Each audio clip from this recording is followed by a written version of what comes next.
because it's been a long time, you guys. Yes. Like a whole summer. Yes. Plus. I'm out of practice. How does this go again? Yeah. Hello. Hello. Welcome to Hallway Conversations. We're a trio of educators who have plenty of questions about teaching and learning and school culture, and we believe in the value of reflection and collaboration as we seek to keep growing as teachers. This podcast is our place for thinking out loud together about issues in education and why they might matter to Christian educators. Welcome to the conversation.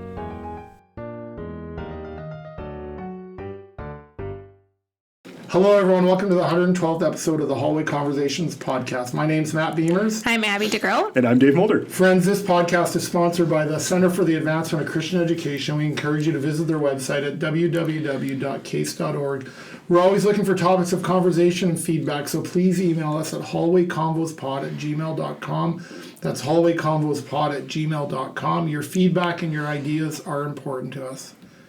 Well, Dave and Abby, it's been a hot minute. It has. Hello. Yeah. Welcome back, friends. Welcome. My name is Matt Beamers. I'm Professor Ed Torres. Abby, give us a little update. I mean, it's literally been 6 months. When did we? Yeah. Did we record in May? I think we recorded end of April or beginning of May. April. Was the last time. Okay, yeah, so it has been almost. It's been six months. Well, we had a summer in Rock Valley, so I live in Rock Valley. We had some flooding. You had some flooding. We had some flooding. I can't stop watching the Tennessee, North Carolina stuff right now. That hits different, I bet. It does. Yeah. It does, absolutely. Yeah. So yes, my house is okay, but I spent much of my summer helping neighbors and friends and businesses, and we didn't get a whole lot of rest this summer. We're Tri-State's coming up. That's 2 days that Dort has off. Christian educators have a conference here, so our students get off, and we're actually going to the hills. So I'm really excited about that. You're literally heading to the hills. Yeah. Literally, the black ones. Yeah. Hey, Abby, what do you, just how's your town do? I mean, I know I don't know what the right question is. Yeah. But it was catastrophic. It was. I think that's a fair word. Like, Yes. So my kids are back in school, which feels like a win. Yeah, because that wasn't even it wasn't a sure thing. The help and support of people monetarily, volunteers was amazing, and they're having a pretty actually seamless experience. I feel like outside of their new gym is not there anymore. Their big gym, they're doing their activities in the cafeteria. Which is fine. They'll live. That's where I played. Yeah. Right? So it'll be okay. It'll be okay. Yeah. But otherwise, they're having, I think, a good experience. There are still a lot of displaced people. Yeah. Hey, not to put you on the spot, and it doesn't have to be. This can be a hard thing or a good thing, but 5-10 years from now, what's a story? Like, I know there's so many stories, Abby, and you've shared some of those, but a story that you'll. That will stick with you for a while. For me personally, I think the beauty of, like, faith and suffering always walks together, right? And beauty in hard stuff. And for us, that looked a lot like our friends who are closest friends. We live on the same street as they do. And the beauty of that week after, it happened on a Saturday, Friday night into Saturday, and that whole week, all any of us did was we shared our locations with each other, and we'd go out, and sometimes we'd work together, sometimes we'd work apart, but every night we'd come back up our hill where we lived to our houses, which were dry. We didn't have water, and we started sharing meals on the driveway and just decompressing and talking and doing community. And those are some of, I think, my most precious memories of. So it was hard, and there was such beauty out of that piece, and I think a lot of people had that in different ways. So that's one thing. Thanks for sharing that. Thanks for sharing that. Yeah. Dave, how about you? Just it's been, I don't know. There's a lot you could talk about. It's been a busy summer. We just ended up doing a lot of stuff. We didn't go anywhere really this summer, which was nice in some ways, and just the house we're living in, we've lived in for 5 years now, and it's an older home, and so we just have a million little projects that we want to keep working on. So it was that kind of summer for me, just doing a million little projects around the house. And I was teaching online, which is always joyful, and I like it because it's more on my terms in terms of the pace, right? So that's always good.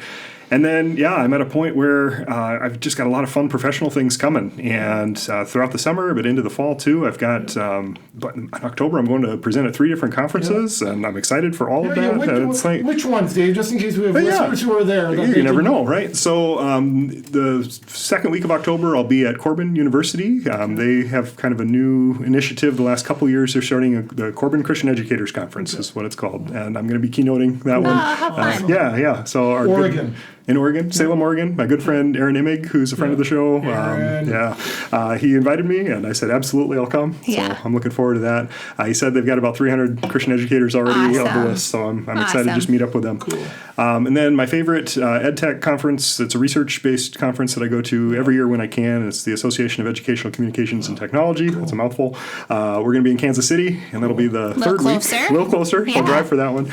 And we're putting on a mini conference for K-12 teachers and EdTech conference beforehand, so I'll be there for a couple days for that, and then get to hang out with my research buddies who I write stuff with, and we get to do some stuff there. And then at the end of the month, I'm going to be in Houston for ACSI's Flourishing Schools Institute. I'm one of the keynote speakers for that conference too. Nice. So that's going to be a big agenda. Yeah, a lot of good stuff. I'm excited for all of them. Oh, and I have to tell you this. My middle schoolers have been using some of your science materials lately. Really? Yeah. Have you written some worksheets or some sort of, I wrote a bunch of different things. So Harper's like, I had to do one of your friend Dave's worksheets again today. And this is why. She's like, we have to think like a lot on those. And I was like, child, I'll take it. Child, right? The nerve of your teacher and other people making you think about things. I'm so glad to hear that. They've been enjoying that. Yeah, that's great. Thanks for sharing that. How about you, Abby? Any upcoming presentations? Well, I think you and I are going to CEA. Yeah, Christian Educators Association. In Grand Rapids. Yeah. That's great. Yeah, when is 10th? I feel like we should know this. I feel like we should too. Second week of October. Yes, I think it's one I'm going to. It's not 10th and 11th. That's a different one for me. It's 18th. I feel like it's later. We'll figure it out. Yeah. We do know, and we have plane tickets and reservations, and if I you're promise. there, come and see us. Absolutely. Yes. So what are you presenting on, if I can ask? I'm doing a writing conference, or a session. Perfect. Yep. Perfect. Yep.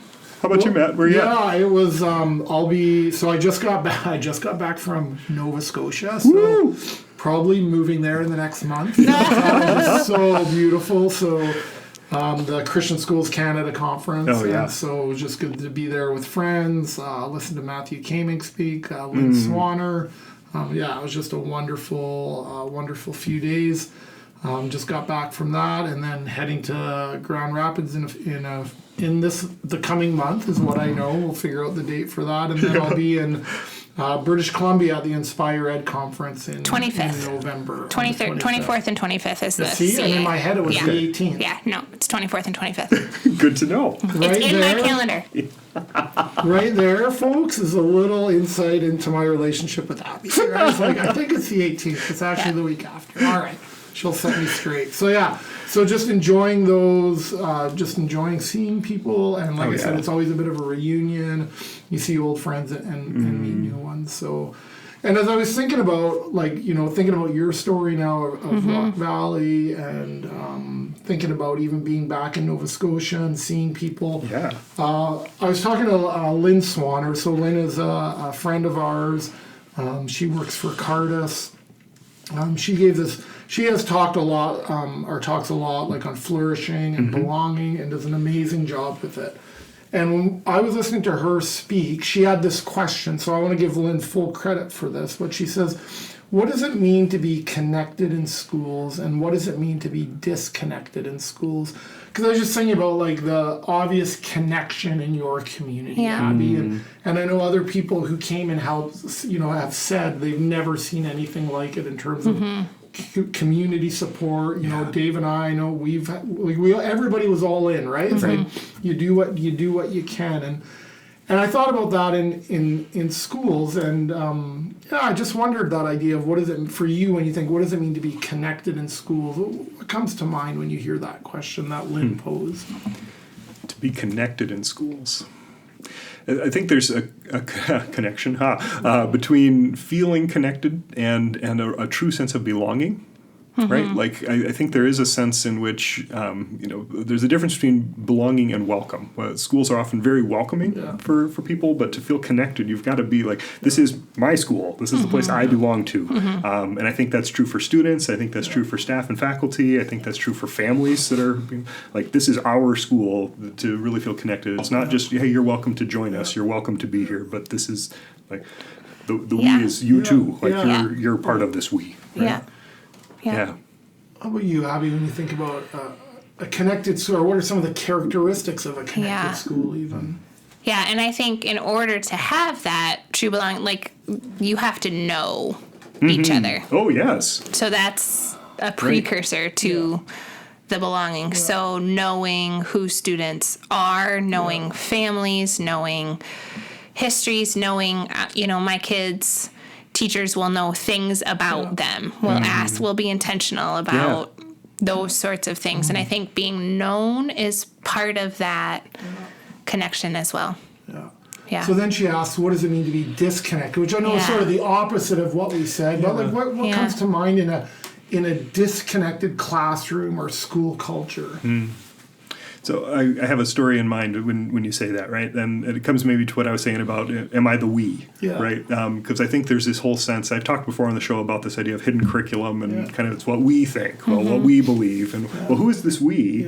And I have a story about that a friend of mine, her son, when he was in middle school, came home from school one day and says, I don't think I'm part of the we. And she says, what do you mean? Well, our teachers say things like, well, we think this, we do this, we believe this. And he, as a pretty savvy 13-year-old, was like, I don't think that's me when we talk about we, right? So that would be a pretty powerful example of disconnection.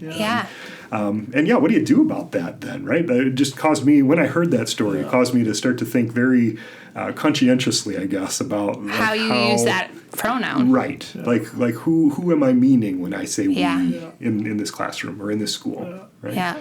Well, it's just interesting. So again, this is from the Cardus Education Survey. So Lynn works for Cardus.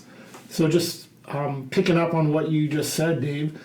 So this was a screenshot. I took a screenshot of one of her slides and said, when it comes to perceptions of their high school experience, graduates of Christian schools were significantly more positive than public school graduates about their schools as close-knit communities. So keep that in mind. However, Christian school graduates are slightly less likely than public school graduates to agree with the statement, I feel like I belong at my school. That, as well as respond slightly less favorably when it comes to relationships with other students at their school. And I'm wondering about the connection between the slightly less likely to have a sense of belonging and the research that says, I come from a close-knit community. Like, is there a correlation? Man, it was close-knit. And it wasn't always me. And I'm thinking about your story, Dave. Right. And so I'm just wondering about that. And I wonder if the perception is we all have to think the same. Right. Are we willing to welcome some diversity? Right. Of thought. Right. While recognizing some universally held beliefs, are we also allowing each other to explore what that looks like lived out, right? And I think it's interesting. So my daughter's a freshman here, and I've had a wonderful first few weeks. I'm so glad to hear that. Lots of change. So change is exhausting. At least it is for me, and I assume for her. But she made this comment about one of the things she's really enjoyed about her first few weeks here that she finds exhausting is that her voice matters and she needs to think. It goes a bit around your story. Your friend Dave is making us think. Right? But I think it is a sense of like, so it's that question. So it just makes me think about this idea of like, are we, I don't want to say overvaluing close-knit, but what's the shadow side of the close-knit community? Like sort of this idea, like when you're in, you're in. But when you're not in, how do you get in? And do you want to be in? Right. And why is there an in? And some people will have a natural aversion to that. Yeah, that's right. Like the 13-year-old, I'm thinking. You know, Right. and I think in this particular situation, just knowing this child and this Yeah. family, Yeah. like he was probably just fine Right. Yeah. in that situation, saying, Right. "Well, I'm not part of this we," right? Right. But that's kind of troubling in a way It is. too, right? I mean, there's something to celebrate in that. I get it, right? Like you're comfortable standing on your own 2 feet and comfortable enough in your own skin, all that. Yeah. Like not all 13-year-olds are that. But the flip side, like, ooh, like then what's the implicit message from the school then? Like this is how you have to be to fit in our little box, right? And I don't love that. No. It makes me it makes me wonder, like if I just think about it as a former school principal, I want to believe that we had a pretty welcoming, hospitable, that it was a close-knit community, but I never actually asked. Right. I never, like this was all subjective, or this was me wanting to believe that existed. Yeah. And it makes me wonder if schools sort of need to do this cultural audit almost with their students. Like don't assume that everybody fit. Like I know but why, it's not just that we assume they fit, but why don't they fit? Or what can we do to help you feel like you belong? And does creating a sense of belonging, are you able to create that without someone feeling that they have to participate in all the rituals? Do you have to go to the football game? Do you have to participate in, like, what about for the people that all those things that you value in your school community that maybe they're not for some students? Sure. Yep. How are you going to find a place for them to feel connected, right? I have some kids who loved sports. That was an easy in. It was an easy connection. It was an easy school spirit. Right. But I also have kids who that wasn't for them. Right. And so then where's your place, right? And so it just does make me wonder how you build a sense of connection. Like Abby, if you think about your kids, what makes them feel connected to their school? And I would say even you feel connected to their school as a, like, I don't, maybe I'm wrong, but but you're invested, like your story about the school and the flooding and just knowing you're all in on your hometown and it sounds like your kids are invested in their school. Like what has created that sense of connection either for you as a parent or for your kids in the school? It's a good question. And I think it's people. It's always people. Yeah. The relationships. Yeah. Yeah. Right? So that's the beauty of, it's the beauty of being in a place, and I will fully admit this, right? I have a unique situation in that I live in the same town I was born in. Yeah. Right? Like someone asked me the other day where I've lived, and I'm like, just there, minus Dort. Yeah. Right. Literally. Yeah. I went to Holland for 4 months my junior year. It was the longest time I've been out of my hometown.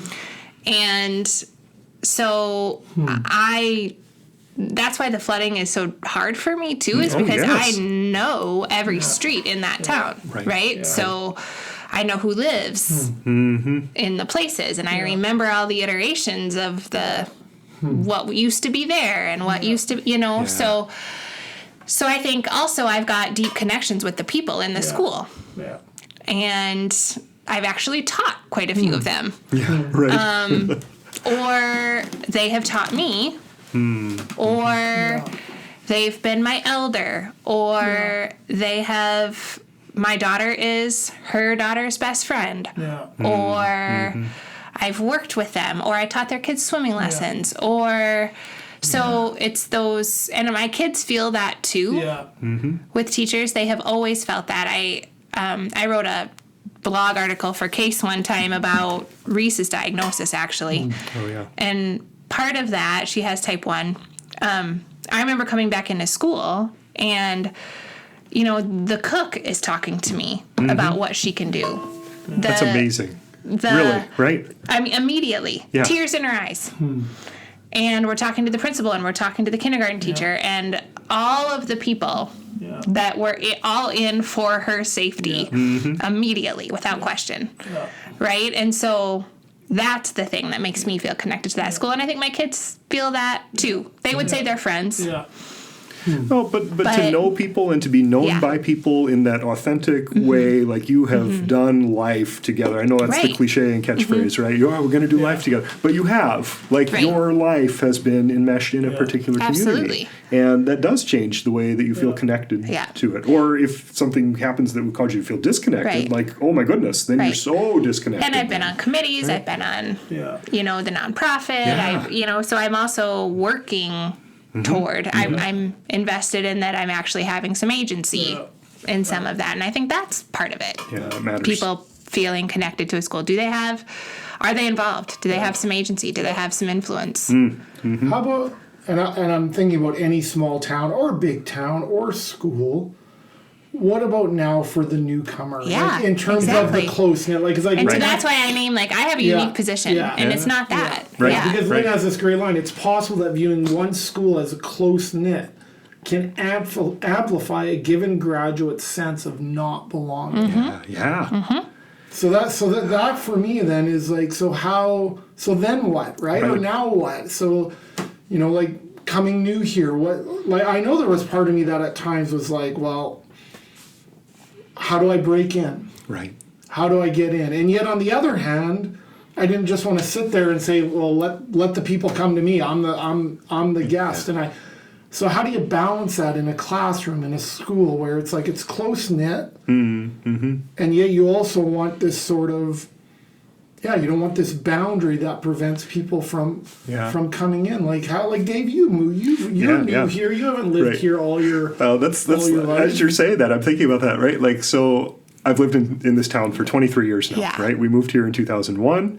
I taught at a local Christian school, then I've been here at Dordt for 13 years now, and I'm clearly now of this place, right? Yeah. We've put down roots here. I'm of this place, but I'm not from here. Yeah. And that sounds so weird to say I'm of here but not from here, but there is still something different about that, right? My kids are from here. They were born and raised in this town, and that is different for them because they are from here. And I love Sioux Center, so please don't hear it that as if I'm critiquing. This is home for me. But it has taken some intentionality for me, as you're saying. Who am I going to reach out to? Who am I going to get connected to? And I have several overlapping communities, right? So we have friends from college who are still around here, and that's great that we can stay connected to them. I love my church community. That's been a really important part. But boy, we've got a lot of folks who are also of here and not from here at my church. Yeah. And so there's kind of that aspect of it, right? We are in this together because we aren't necessarily from here. But I've got really good friends who are from here, and so to be intentional about connecting with them and to just be part, and I don't know, that makes it sound like I'm putting it so much of the burden on me as the person coming in. I think it's a both and, right? I think the community has to be not just welcoming, but actually connecting the way we're talking about. But I think for the person coming into it, they also have to be open to connecting, and if they are just going to wait and to hold back, then it's harder, I think, to actually get enmeshed then and connected. It's interesting to me though, because I don't disagree with that, Dave, but my push forward on that would be, then does that reward the outgoing people, right? Well, for sure. Right? I read a quote earlier, as we were preparing for this, even in our hiring, do we tend to hire more gregarious, outgoing, because that, do we assume that outgoing and gregarious means a good fit, right? And I think about it even at Dordt. They do this amazing weekend. They call it Wow Weekend, Week of Welcome. It's not even a weekend; it's a whole week, and it's it's beautifully busy. And I sometimes think, what if that's not for what if you're not that extrovert? What if you are that person who's like that? That's their biggest fear, is these big group things. And that's not a criticism of it. I want to be super clear. Totally. Week. But I think about that in terms of the person who moves or is in a new place and is so paralyzed, that new student who's so paralyzed, they're scared, they don't know where the bathroom is, how do you make friends? Everybody seems to have a group. And they're just so quiet, and it's those are the people I worry about in our sense of connection, that are new to Sioux Center or Rock Valley or in our schools or in our churches, and for me it's how do we and I don't have an answer to this. No. There's the obvious ways to connect with people, but what about for the people for whom connecting it literally scares them? Mm-hmm. And we have those people, I think. Right. So I don't have an answer to that. I just Right. No, but I think that's a good challenge just for whoever's listening to the podcast here too, to think about, like, what does that look like in your school? Yeah. What does that look like in your church? What does that look like in your town? Whatever. Like, who is welcomed in? Yeah. And then, okay, we can be welcoming. That's one thing. How are you going to get them connected? Yeah. And for us to grapple with that honestly, right? I think there's something to that. Here at Dort, we do for new faculty, we do like a year-long new faculty seminar to just try to help them better. Year-long, not just at the beginning. Right, Yeah. right. It's not just like your first 2 weeks here, and so we meet regularly throughout that whole first year. And even 1 year is really not really enough, I would say, right? Because that's just enough to kind of know, like, oh, this is the place that I signed on for, right? Yeah. And then there's like this ongoing need for that. Yeah. So I think for all of us in Christian education in particular, like we need to be really serious about, like, how are we going to be intentional about connecting people and getting them connected to the mission and the vision of what we're trying to do in the school. Yeah, and I think putting that on the culture as well, right? We have to cultivate a culture that values diversity if we want people with diverse opinions to be at the table, right? That's we have right. to create norms and protocols and things where voices are heard then and not shut down. That's baked into the culture. Yes. And normalize that. Yep. Yeah, I think this is a quote I read thinking about that is the impact of personality was overridden by whether the employee at the company perceived social norms that favored speaking up. If a company were interested in getting people to speak up, they'd be better off putting their energy into cultivating new norms rather than selecting gregarious employees. Like, think about that if you think about a school. Even if I reread that, the impact of personality was overridden by whether the teacher at the school perceived social norms that favored speaking up. If a school was interested in getting people to speak up, they'd be better off putting their energy into cultivating new norms rather than selecting gregarious teachers. Or think about That's that pretty shocking. at a classroom level. If a Yeah. teacher is Yeah. interested in getting students to speak up, they should focus on cultivating new norms of where that's welcome instead of relying on personalities Right. that naturally speak up, right? Yeah, because Yeah. the people who don't speak up have really important Good things ideas. to say. They have Absolutely. really good ideas. No. Yeah. Friends, we know that your time is valuable, and we want to thank you for joining us today for another hallway conversation. Whether it's this day, this week, this month, we hope that the Lord gives you what you stand in need of.